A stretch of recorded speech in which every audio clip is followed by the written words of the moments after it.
So this is a video for you guys to review everything that we have done so far. This will include decision making for test round and first round, and how I would approach everything that exists within the WYEF operational round. Okay, firstly, I assume that there's 15 million, and I assume that I'm operating in Seoul here. So I'm taking the full bank loan. As always, you always take the full bank loan. When it comes to salary, the average salary or the initial salary that is given is 6,400. I decide to put my worker's salary at plus 100 of that, similar to engineer's salary. This is probably sufficient for your current rounds right now. All these training costs is seen over at the equation and arrangements price, same with component and same with the time to make a product. Alright, so firstly, the first thing that we need to do when we're doing our calculation is that we need to figure out our total budget, the amount of money that we have that we can spend. And here we just simply take the initial money and we plus it with the loan that we have right now. And here we have a production budget. We simply take this amount and we times it with how much percentage we want to allocate towards production. Okay. Uh, the ratio that I always say that is like the base one that you want to calculate, and then you can work from there, is 0.7 or is 70% of your total budget. Now onto hours per quarter. This part is pretty simple. You simply take the assumption of working time within the WIEF, that there is 8 hours in a working day. There is 21 working days in a month, and in one round there is going to be 3 months. So we take that times this number times this number, and you should get 504. And now let's talk about worker productivity, or how much can one worker produce a component every round.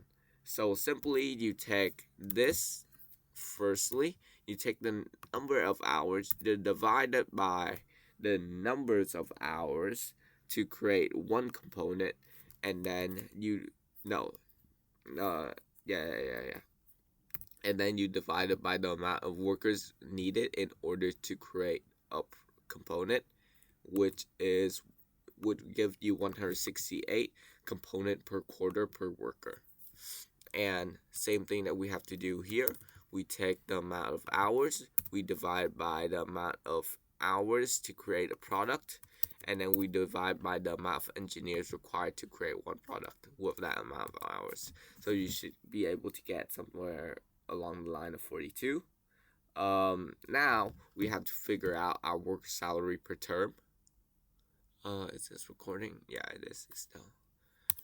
Which is simple. You take the worker salary and then you times it by the amount of month in one term, which is 19.5, which is shown here. Here I do the same thing for engineer. I times it by 3 here, which is this. And now we figure out the average cost per component. The average cost per component is when we take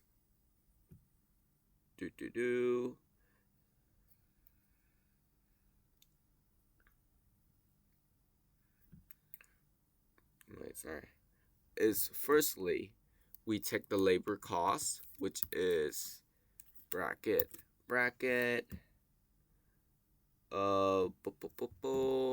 bracket the worker salary plus the training costs, and bracket, I'm pretty sure that's it, divided by the worker productivity, and then we plus it with the cost to create of the material cost of a component plus the storage cost of a component. So it should hover around this figure for your product right now. Did I do something wrong? Let me just double check. Just look at the number, see if it's accurate. 232. Alright, I don't see anything wrong. Now we do the same thing for average cost per component, where firstly we take the cost of raw materials, which is the, well, no, not the cost of raw materials, it's the labor cost, my bad. With plus this divided by that, and bracket there. That is a good end bracket, right? Yep. Plus the material costs of this, plus the storage costs of this, plus we need 21 components in order to create one product. So we need to take the cost to create one component, times it by 21 as well. And then our cost per product should hover around 5,600 or something. Now it should line up in accordance of so. Now let's figure out our output level. Our output level is simply we take the amount of production budget and we divide it by our average cost per product, which is hovering around 290299. And let's do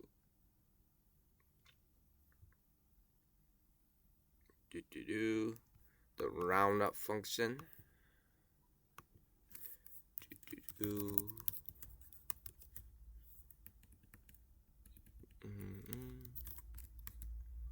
Which means that we're going to create 2,903 products when we're allocating 70% of our budget towards this amount of whatever. And now we need to figure out the amount of workers that we want to hire. And this is the amount of inexperienced worker that we want to hire. We're not talking about experienced worker yet, okay? So firstly, we figure out the amount of components needed in order to create this X amount of product, which is simply okay, I need to stop saying You guys made me subconscious. Now products, and then we divide it by the amount of worker, how much they can produce every month, every round. So firstly, we figure out the amount of component needed in order to create 2,903, which is this function of this, and then we divide by amount of components one worker can create per round. So they should have around that, and then of course we do round up every time. We always have to round up. We're going to do the same thing here, which is we take the amount of output and then we simply divide by 42 because you only need one product material in order for you to make a product every time. That should remain pretty consistent. Now we figure out the total salary per term. We just take this number and then we take this number, boom, very easy. And then we take this number times this number, boom, very easy. And the loan interest rate, we don't have to include that in our costs, but we do it anyways, which is just this times this, boom, very easy. So our fixed costs will simply be this plus this, which is just our salary costs. And now look at total material component costs. This is a tiny bit harder, but we just take similar to how we figure out the total component that we need. We just take this times that, and then we times it by the cost to create one component, which is 6.54, which is 108. We do the same thing here, where we just take the output level times the number of costs of the product, which is 454. Now we do the same thing, where we just take the amount of components needed times the amount of output level, and then we times it by the number of storage, or the cost of storage, which is this, and then we just do the same thing. Very, very simple. This is only for first round, so this might not remain consistent for other rounds, but first round test round is your first day, so I want you to review this the most.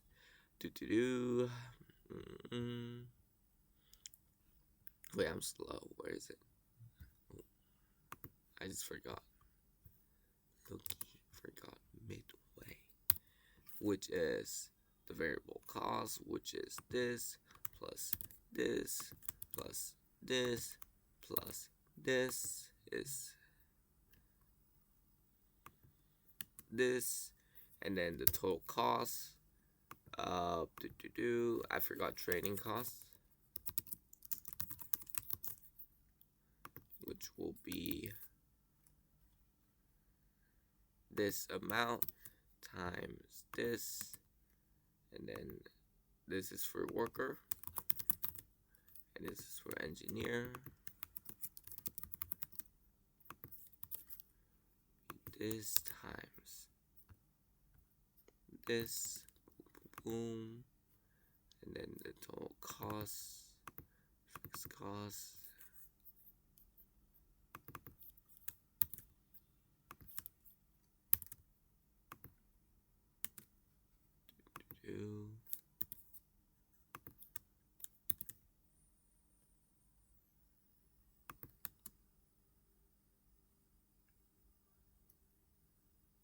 There's a tiny bit difference between this figure and this figure. It's just a rounding error because of our round up here. So everything looks fine right now. Now onto savings. I firstly want to figure out the amount of total things that can fluctuate. Market fluctuation. And here I see that this is equal to this plus this plus this plus this. All these prices can fluctuate, and now I want to figure out 0.1% of that, which is the highest market fluctuation price it can go. So now I know that it's gonna be market fluctuation this, and I'll probably want to have like 0.02, which is 2% of our total budget, towards this as well, towards our savings, just to be safe. Total budget, which is 1.18. I think I'm good with that. This is just so that we can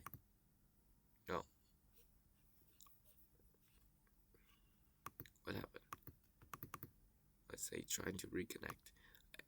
This firstly is just accounting for the worst market fluctuation, and this 2% is just accounting for calculation error that you might have within your test itself as well. PQI formula is seen here. So firstly, you take the PQI. Wait, let me add a column for PQI. PQI is simply taking this number divided by the number here. Right now it's 0, but if we want to have, let's say that we put in 1 million. Okay, I forgot to make it a money sign. Our PQI will be 304, and if we want to reverse engineer it,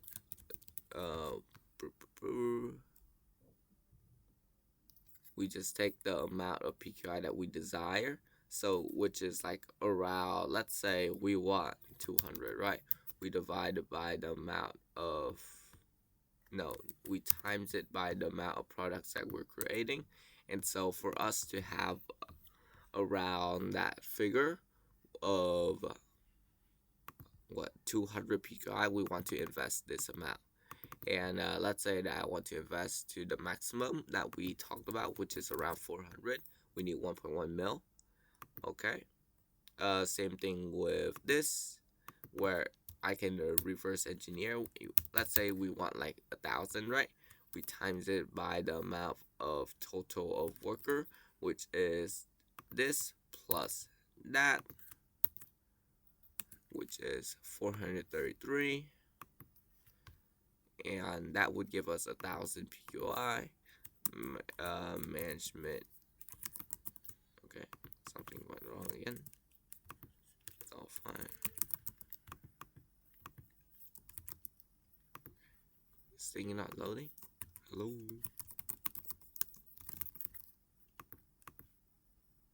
Mm-mm.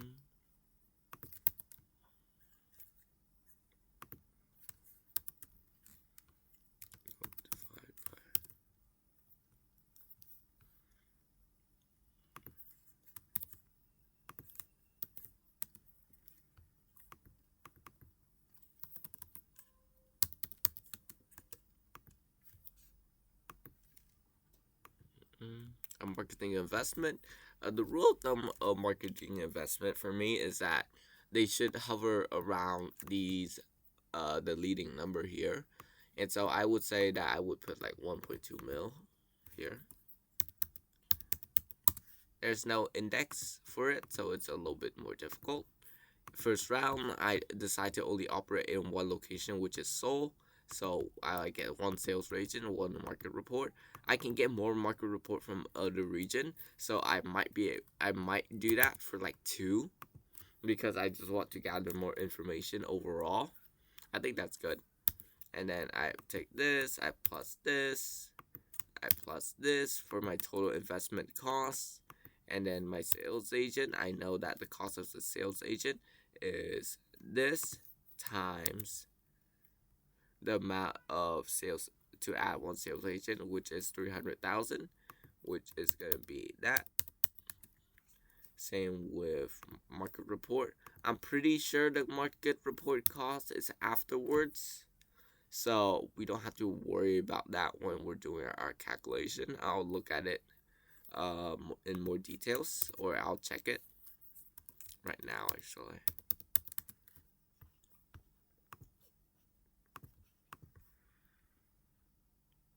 Yeah, market report cost is afterwards of our sales revenue, so we don't have to include that in our costs. Now let's add all our total costs up, which is simply we take this number time plus this number plus this number, and our total cost should be hovering around 19 mil. And I'm just gonna add in the cost of savings as well, just to see if we, even if including our adjustment, have we spent quotation spent all my money. And so I see here that I still have around 20. I spent 20.4 mil, and so I still have around this amount of money left. So I say, okay, I want to increase the amount of money that I spent.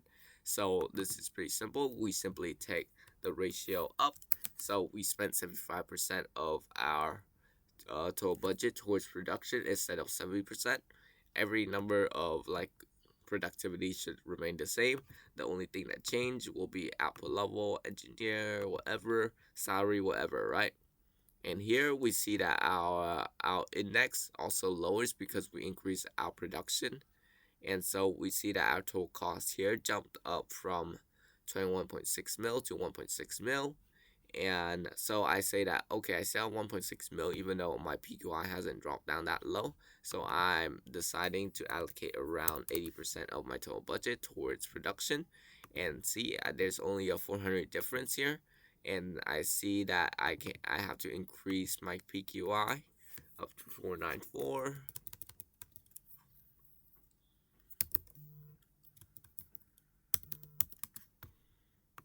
No need to get too meticulous with it. I think 300 is fine. So let me hover around 300, 995, 44. 995, 400. My PQI is 300. my marketing investment. I still think the marketing investment is fine, but I can increase it because I can afford to. Now, after accounting for market fluctuation and market error and total cost, whatever, we can put 61 mil here or 61,000 here towards savings as well. It's fine. And yeah, this is the total cost of your product. And I'm spending the closest to everything as I can, just so that I can maximize my revenue or the amount of production I can. The amount of production you have will create profit yielding products, and those products can yield you profit. So it is ideal that you can create as much as you can. Now let's work towards our price. So this means that our total cost per product will be simply this number, total cost per product will be this number. And so if I want to have my price at every dollar in cost, I get $1.3 out in rev. I will simply just take this figure times 1.3. I'll test out a variety of price. This one will be 1.5. This one will be 1.7. And here I see that the price where I have 1.5 or 1.3 will be around 11. Price 1.5 rev. Price 1.7 rev will be around 11,000. And I'm pretty. The biggest hint for setting price is product price range for the first round, and usually in all of the rounds that I see, the maximum price will always push towards that 15,000. And so with like the evidence here as well, right? If we remember our market report analysis on that. And so I think first round, because I only have one location that I want to sell, I want to be hovering around a safer range, so I would put my selling price as 10,500, and I would settle with that level of pricing. And so I can just take my thing here, which is times the amount of my price. I should yield around this amount of net revenue. My net profit will just simply just take this figure, divide minus this total cost figure, which is my net profit will be 11.6 mil. Profit after tax will be this number times 0.75 because they take 25% corporation tax. And my starting balance next round should be around this number plus just total budget, which is not as accurate, but it will be like hovering around that, assuming that you spent all of your money. So start of next round should be 32 mil, and I can take this number and I can run it through our simulator again and again, so that even after the first round I can anticipate my whatever, or like the amount of money that I have, so that I can calculate at home, so that I can like be prepared for everything. Okay. I think you guys understand what's going on. Yeah, let me check. Did I miss something? Oh yeah, I missed the cost of like minusing my thing, minusing the market report costs. Right. Let me see if I missed something.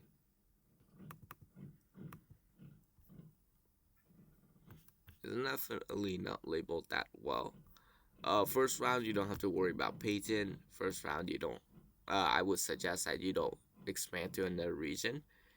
Because transportation cost is always a major cost. Like look at here, right? They start out with 62 mil. They have bank loan of 66 mil, and their transportation cost out of consider of that is 20 mil, which is 30% of like their initial cash, which is insane, right?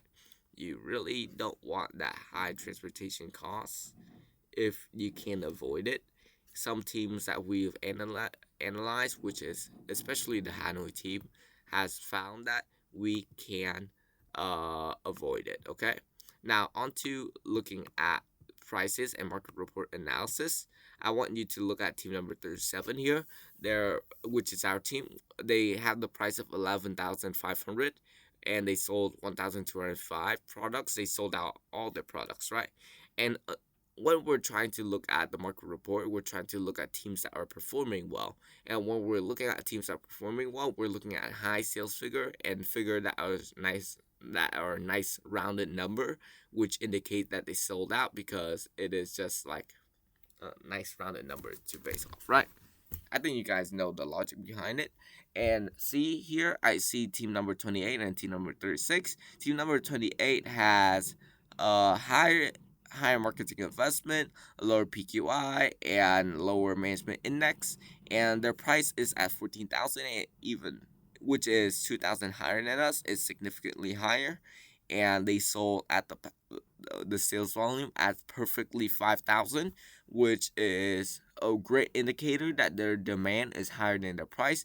And so if I was team number 37, I would also match their level of PQ. Like I would increase my marketing investment just to adjust base so that I can have like similar level of demand as seen at this round of team number 28, and I would push my price up to minimum 14,000, and then I would look deeper into that as well.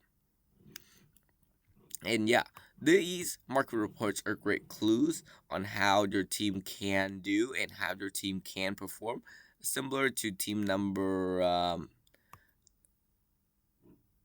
36 here. We see that they set the price of 14,3666 sales volume, which is pretty high. Their marketing investment is higher than us. Their PQI is lower than us. Their management index is lower than us. I think our demand is quite similar to theirs, but our price is significantly lower, so I would increase my price up as well. Okay, my voice is cracked.